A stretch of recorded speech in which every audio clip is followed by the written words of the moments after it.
Thank you very much, Nick. It was very, very Very gracious introduction. Thank you very much. You're welcome, sir. So the floor is yours, sir. Okay. Yeah, thanks, Nia. And I think you've sort of like hit on a number of the different points, right? That we had sort of spoken about over the years.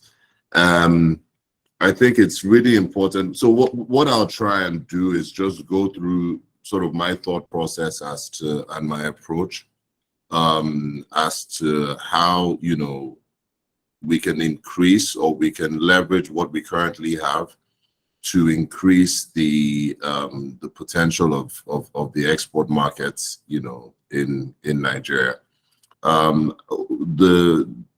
The way I'm going to approach the topic would be crop agnostic, right? So I'm not going to speak about a certain crop because I believe the template that you can use can be leveraged across, different crops within the country. I might go into more specific ones to give examples, but what I hope to be able to achieve is giving you a catalyst that enables you or enables us, collectively to increase and take advantage of the opportunities that are, within the agricultural and export space in Nigeria today. So my background and what we're currently involved in within the agricultural sector is, not primary agriculture, but more processing, exports, and raw materials for the FMCG space. Right now, there is a major issue within the Nigerian sector as inflation has gone up, by I think it's about 15 to 20% now. The naira is being devalued. Your real income in naira is getting lower and lower as a result of that, right? So prices are increasing, but revenue or salaries or whatever the case may be are not sort of going up with the same factor. So Nia and I had worked on creating some sort of startups, everything in terms of the startup space. Fintech is very, very sexy. Money remittances, remittance companies, crypto, all of that is really sexy, and people, rush to that. But, an often ignored market is, or an often ignored sector is the agricultural sector. And we think, it's really easy to just, go into agriculture. Is probably one of the most difficult businesses to get involved in, but, it's core to the development of any nation, right? And what we had seen is primary agriculture, primary agriculture, I would say, is, the planting of, crops, the planting of seeds, crops to give you, food crops or raw materials as you want to see them, is not as how do I put this? Is not as economically beneficial as other aspects, right? So in the developed world, right, primary agriculture is really, really subsidized. So you have farmers who farm maize or beans or soya or whatever, and they are actually given help by the government, right? So if their crop is, I don't know, if they planted, their cost is say $5, right? They're able to only sell it for about maybe $5.50. The government gives them an incentive, or or what we call what we'll call a subsidy, right? Of maybe $1, $2. So their real cost, instead of being $5, ends up being maybe $4 or $3.50, right? Not to that level, but let's say about $4. And they're able to still sell at $5.50, where they make, a good margin and can live off that. Unfortunately, we don't have that in Nigeria, right? And as a result, agriculture is not as, lucrative as other business opportunities. However, there are little things that that we can do to sort of explore that market, right? One would be identifying crops, so things like shea butter, like shea nuts, most of those cocoa, cashews, that can, maybe not cashews, but stuff like cocoa, shea nut, that can be processed to a little extent, right? So you're not doing overall processing, maybe cleaned, like sesame seeds, if they're cleaned, can really be exported for a higher value, right? Shea nuts are also very difficult, but if you can crush them and blend them to a bit of shea butter or shea powder, can also be exported to make it lucrative. That's one. Two is creating an agricultural startup, right? Like Dofma has done. Whether you want to go and record the information of how farmers are doing, or doing using satellite remote monitoring tools to be able to assess the viability of a crop within a farm, or combining the different aggregators onto a different platform, or onto the same platform, right, where people can actually just come in there and buy directly. There are all of those opportunities that I believe if smart, young, industrious youth can actually go into and discuss and come together and develop something, could get huge opportunity. There's a lot of we have a lot of numbers in Nigeria. There's a lot of foreign investment that is available for agriculture, if you give a good product and if you have something that that really hasn't been done before, and that way the whole economy can sort of be developed to a stage where it's more lucrative for more people to come in. Primarily, I think those are sort of the ideas that I think we should focus on, and we should try and elaborate and discuss on, and see how we can develop those opportunities. Nia, I think that's pretty much the introduction and what I wanted to speak about.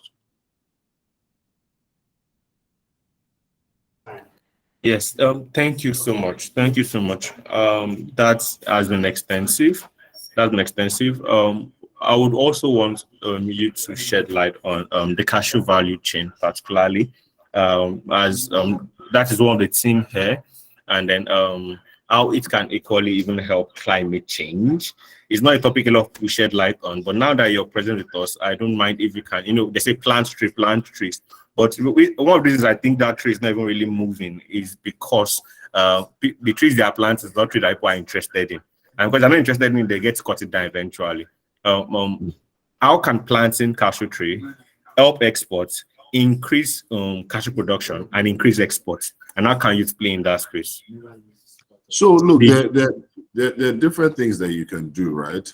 And I think sometimes we're a little too myopic in our views, right? If you just say, okay, we're just going to plant a tree, right? All right, okay, you plant the tree, and you have to take time for it to grow and all of those things. And maybe you derive some economic benefit from it, right? From planting that tree and the tree growing. I'm using one tree but obviously you have to plant like 100 or whatever. But another thing that you can do, and that maybe we should start looking at, is look, we know trees, and we know the problem with deforestation across the globe, right? What I would have believed, or what I believe, not what I would have believed, what I believe would be a sustainable approach, right, would be to partner, right, with different groups, different manufacturers, people that are, let's say, causing pollution, right? into the environment, right? So they have massive factories. They're releasing a lot of CO2 into the atmosphere, right? And you go to them and you say, look, to offset these CO2 emissions that you're doing, why don't we partner with you, right? So for every, I don't know, ounce of CO2 you emit, right, we plant a tree, and that way that is sort of knocking off the CO2 that you're emitting, right? So they also get carbon credits or whatever the case may be. The idea would be not simply to do things in isolation, right? And find out how, so, you know, look, if you plant that tree, again, you plant the tree bears fruit, you get that fruit, you go and sell in the market, and then you make money, right? But that's a long-winded approach. You know, you might not make as much money. If you partner and say, look, you know, there's a program that I want to do, you go to the likes of, I don't know, flour mills or Dangote or Bua or whoever, guys that you can see that are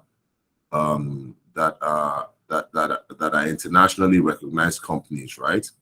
And that have CO2 emission issues, right? Or even airlines, you know, even airlines within Nigeria, so Air Peace or whatever, that are causing pollution in the atmosphere. You say, look, you know, we will plant trees to offset the carbon emissions that you're doing, and they should be able to give you funding or, you know, sponsorship as you are doing that, right? So again, you know, my point of view is you don't look at anything in just isolation itself, right? So I wouldn't just say, okay, I want to just go and plant a tree, and just planting that tree can give me this economic benefit. No, you think about it and who it might help and how it might help you, and are you deriving the most value out of doing that singular action? Well, I didn't see this coming, right? I didn't see this side of things. You see, a lot of people struggle to find ideas that are sustainable. I think we had a topic the first day on youth engagement, and some of the speakers panelists said that if you come up with great ideas, money will follow great ideas. Now, this is great ideas. I just hope someone picked this up, because I'm picking it up, right? And not working in isolation and not thinking small is how you actually grow, by ensuring that you're helping someone solve a problem, not just customers, not just direct consumers, but even businesses, is how you can leverage fast growth in the sector. I hope someone got that down.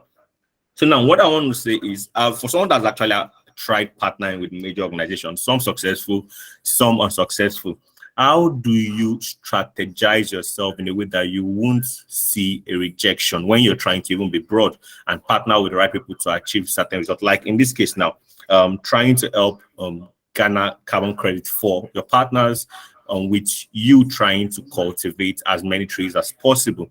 How do you strategize your approach in seeking partnership that would give you the largest or the most likeliest success rates for partnership? Did you get that question? And that's a brilliant question, Lee. And I think, you know, most people here would probably, you know, also have that question in mind. So thanks for that. Maybe I should, okay, let me put it to you this way, right? And, you know, let's make it a dialogue, right? So, Lee, are you married today? No, I'm not married. You're not married, right? Okay. Now, if you were going to get, or when you, do you have a girlfriend? Actually, I should ask. Yeah, I do. Okay, so you have a girlfriend, right? Now, why did you pick that girlfriend? Oh, well, I think it's because I think she can add to what I plan to become and not speak out of what I plan to become. I believe that is concise. Yeah. Spot on. You're a sharp guy, right? So that's it in effect, right? That's the only thing. It's if you go to somebody, if you go to whoever, whether it's, you know, a personal relationship, whether it's a business relationship, yes, there are people that would want to, you know, would be magnanimous to try and help you and all of that. But most people will always look for their own, in a way, their own self-interest, right? Like, what can I gain from this relationship? What can I gain from this business activity?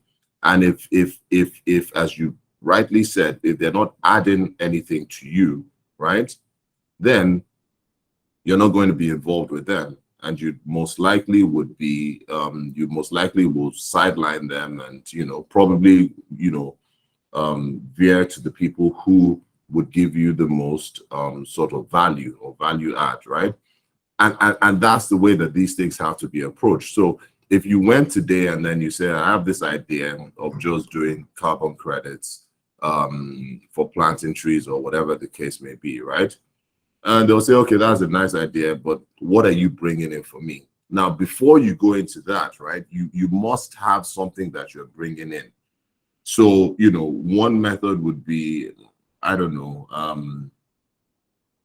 you have written like loads of articles, right? I don't know, posted on LinkedIn or wherever, about the pollution that is being done in Nigeria, right?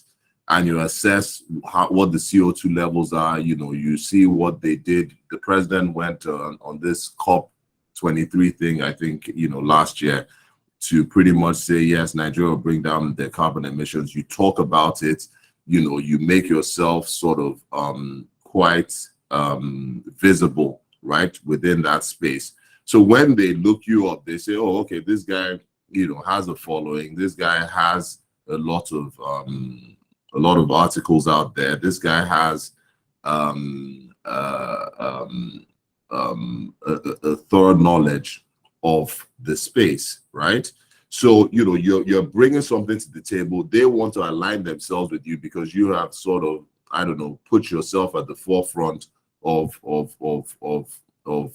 pollution issues or whatever the case may be, right? Then they see that, all right, okay, if you have that and they partner with you, it gives them the visibility to it gives people the visibility into their company to see that they are doing something about carbon credits. Because look, ultimately, they might be doing something, but if nobody can tell that they're doing something, then they don't really care, right? So they for whatever, and forgive me if I'm just focusing on this. I don't want to. What I'm trying to say, you can use this, right, with any sort of business idea or whatever you're going into, right? But if we take this carbon credits thing alone, right, they want to be able to, they can then see that by using you or by partnering with you, people will see that they are doing something about their own carbon emissions, right? And if people are not able to see that, then they wouldn't be interested. So if you bring that to the table for them, that look, we have this sort of like following, through DOFMA, we have this, and we have this exposure in terms of, the articles that have been written, the sort of like networks that we have, the sort of associations that we have, the organizations we're part of, all of those sorts of things, right? When you can show that, then they say, look, this is somebody that we want to partner with, and they most likely will. Wonderful, wonderful. I got that you need to have articles that showcase your knowledge on the said topic. You assess facts on CO2 levels in Nigeria. You don't just speak randomly, you speak sharp and you speak on facts. Then you become visible on the topic, become an image to be associated with, and then you're bringing something to the table. And that would these people want to come into it. Is there any ways to have access to a list of companies that are significantly within the Nigeria space contributing to the carbon emission issues in Nigeria, then to Africa? Is there a way to access this kind of list, or you just have to think of any big company that uses a lot of that manufactures quite a number of things and they throw a lot of CO2 into the air? Is that how we should approach this? No, yeah, look, completely right. I think it's the same.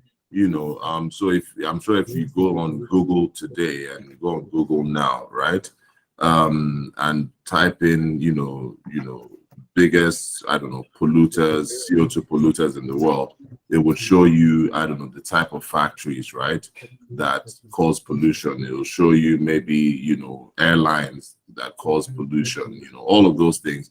And you can just, so if it says, all right, okay, this cement factory in China, you know, causes this amount of pollution, then you know, all right, okay, cement factory in Nigeria would do the same, right? It's very visible. All of that information is there. It wouldn't take you 5-10 minutes to, you know, to grab that. And then, you know, you can just say, okay, what are the biggest cement factories in Nigeria? Or, you know, what are the biggest, I don't know, plastics manufacturers or whatever, right? And then you can then approach those guys like that. All right, wonderful. So search the type of companies that actually pollute the air and then narrow it down locally. I think that solves that. I want to take it just a bit to exportation, because that is, I think the youth need to understand that it is not only big men's game. I think I was exporting snail a couple of weeks or months back, and I was looking for who was going to help me export it without going to the airport. I was looking to export it for me. That would make it easy for me. And then at the dying minute, the day I was going to take it to the airport, I realized that at that airport, at the cargo parts, there were over hundreds of people that are looking to help you export, right?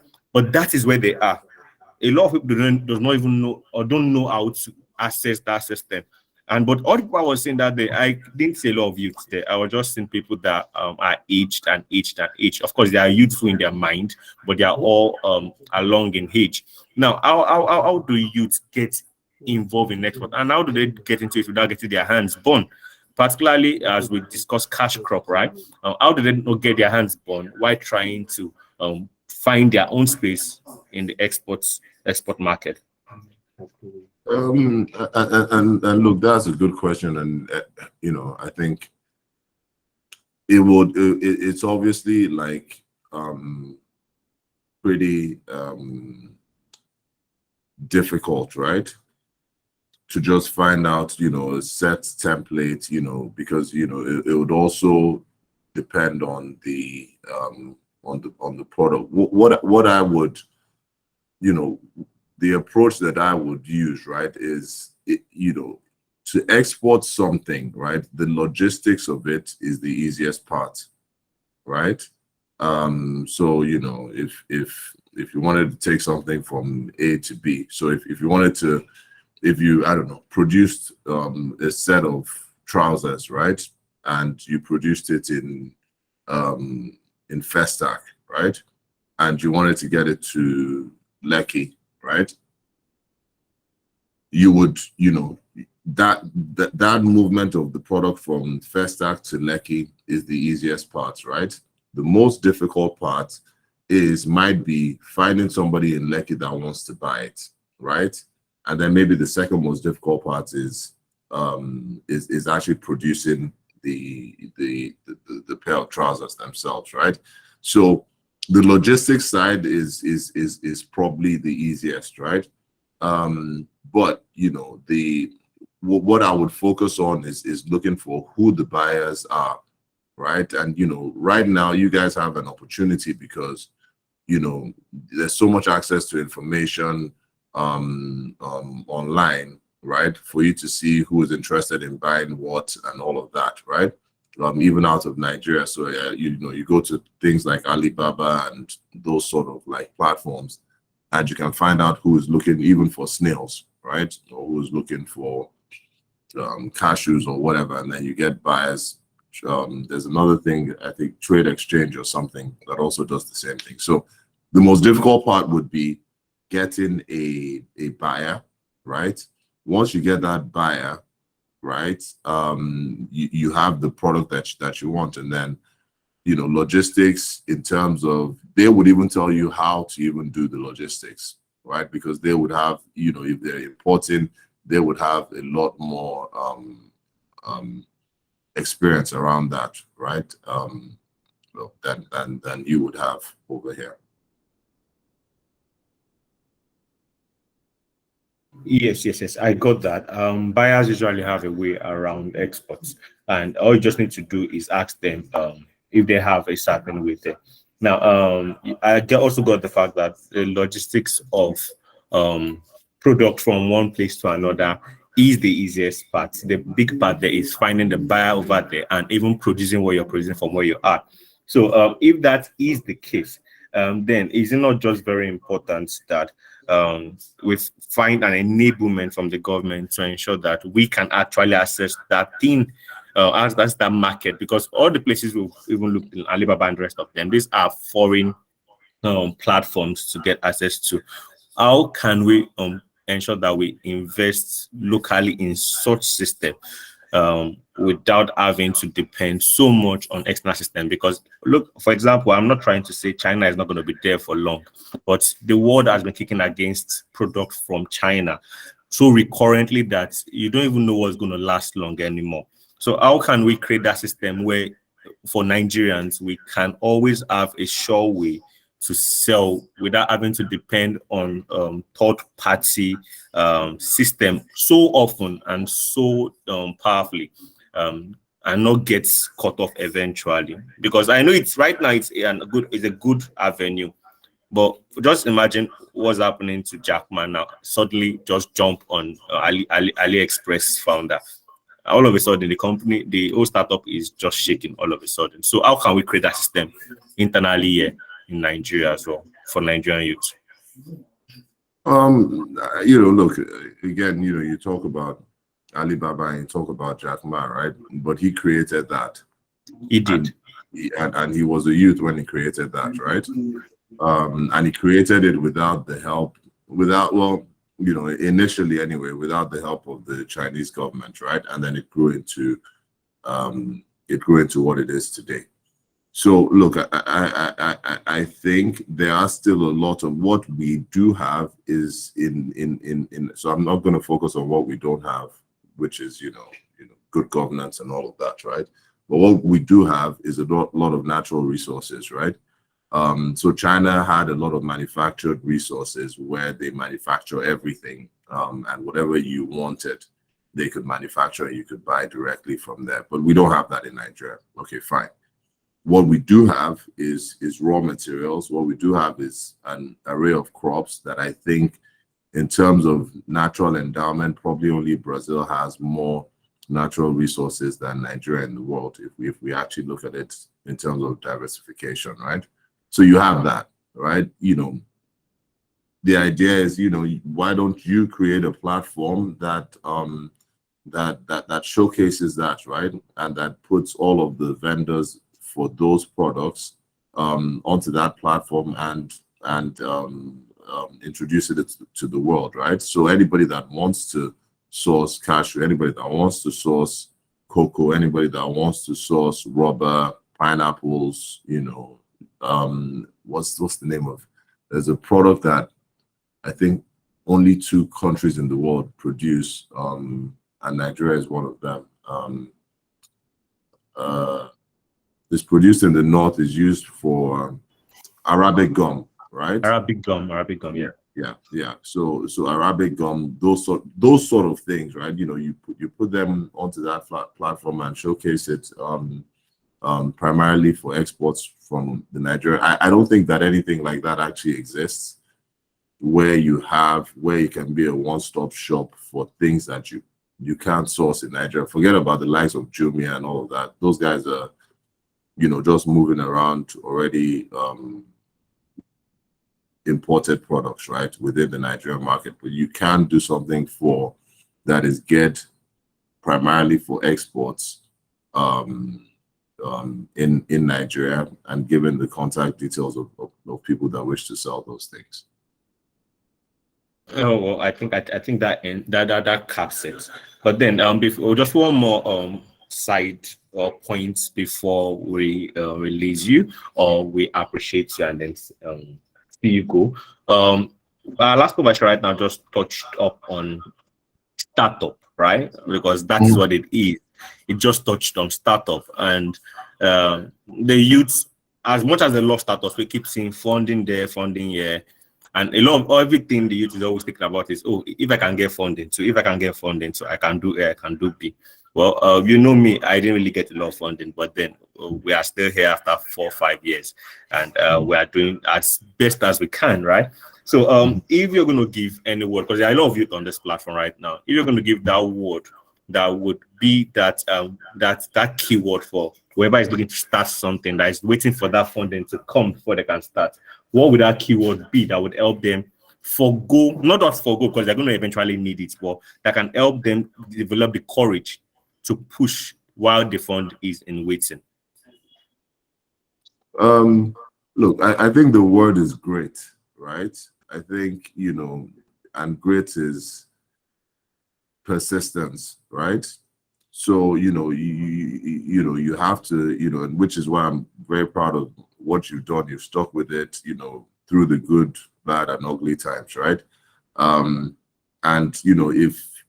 if you're persistent with something and you're not doing just one thing today and then, turning into something else and all of that, at some point, there will be a breakthrough. And I know that sounds cliche, but it's not, because if for most people that have been successful, the success didn't come overnight, right? And I know, yes, it could be a lot easier if you weren't born in Nigeria and raised in this time, in this country, right? It would have been easier. People would be able to do things faster, but unfortunately, that's not the case.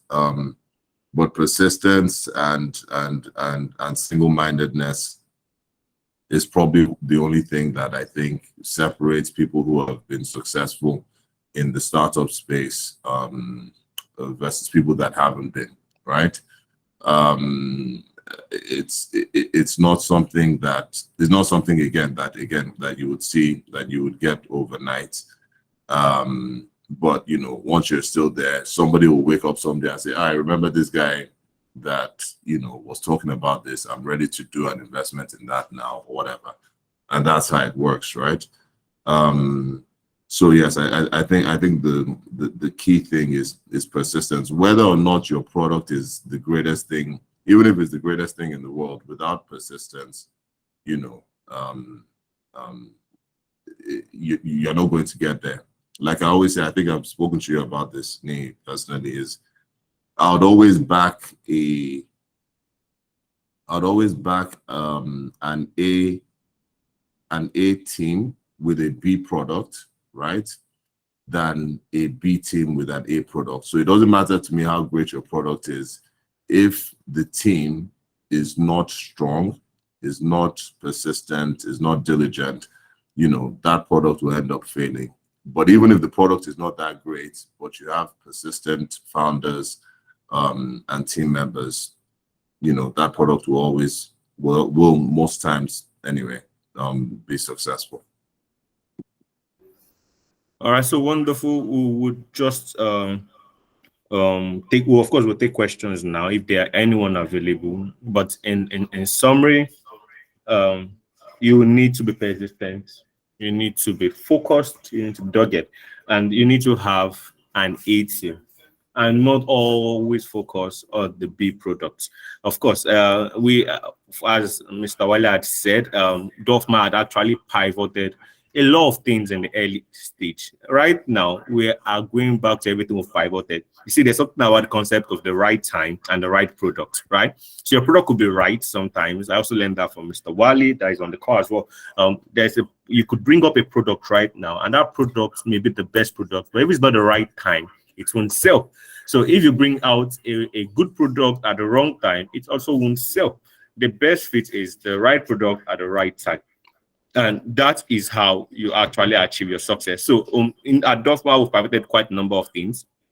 Some were the right time, maybe not the right resources. Some were the wrong time and the right products. But we've been bringing some of them back to this table, and they're achieving results. So of course, you want to make sure that you have the right mind for it. Mr. Ali, we are so grateful for all that you dropped for us. Particularly, I am most grateful. It's been long I had you speak at length. It's not been easy getting hold of you, but I'm so glad you honored our invitation. I'm so happy. And I know my team are, because a lot of them are like, when is Mr. Wale speaking? Where's Mr. Wale speaking? And then, of course, Mr. Wale have spoken. And then they are in their small cubicle catching up on all that have been said. So someone is raising up his hand, Prince Aji Issa. I want us to take his question and let's see if we can shed more light to what he needs to. Yeah, although your session is closing the next 7 minutes, 6-7 minutes, so we'll be listening by then. But we want to listen to what Prince Aji Issa, Isaiah rather, has to say. Can you hear us, Prince? Yeah, sure. Please kindly ask your question. Thank you. Okay, my question is, thank you very much for the organization of this program. My question basically is on the exploitation aspect. Now, you've taught us a lot on the cashew chain and every other stuff. But now, where do you, okay, maybe after you've cultivated the cashew and you've gotten maybe the fruit and every other stuff, where do you get like the right customer or audience that needs it? Are there like a website that you could go that you see people telling you, okay, I need so bag of this and this and this, that you can easily meet their need? That's basically my question. Thank you very much. Yeah, Prince. Yeah, it depends, right? Like I said, if you're looking for quick buyers, if they're not within your own circle, right? There are different avenues you can use to find buyers. Everybody is very visible these days, right? So like I said, even if you went to a place like like Alibaba, you see the listings, people have listings there that they're interested in buying, this product or that product, and they put the list, they put their contact details, they put what volume they're looking for. That's one. Even something as simple as LinkedIn, if you check, you just go in there and, search for cashew trader or whatever, right? A list of people will come up. So there, if you go to all of these, like Dofma is doing now, like different conferences, like different workshops, you network and you meet with people who are within that space. You can also get customers from there. And don't forget, there's for a lot of these products, there are also people in Nigeria who buy these products in huge volumes, right? So your local flour mills or forget the other name. It'll come to me. Those people also buy, right? So you have so much information, so much access to getting customers from whatever medium you choose to. Okay, thank you very much. I'm very grateful. To add to that, Prince Isaiah, I think Mr. Ali was trying to catch up on Ulam and Valenti. Yeah. Yes.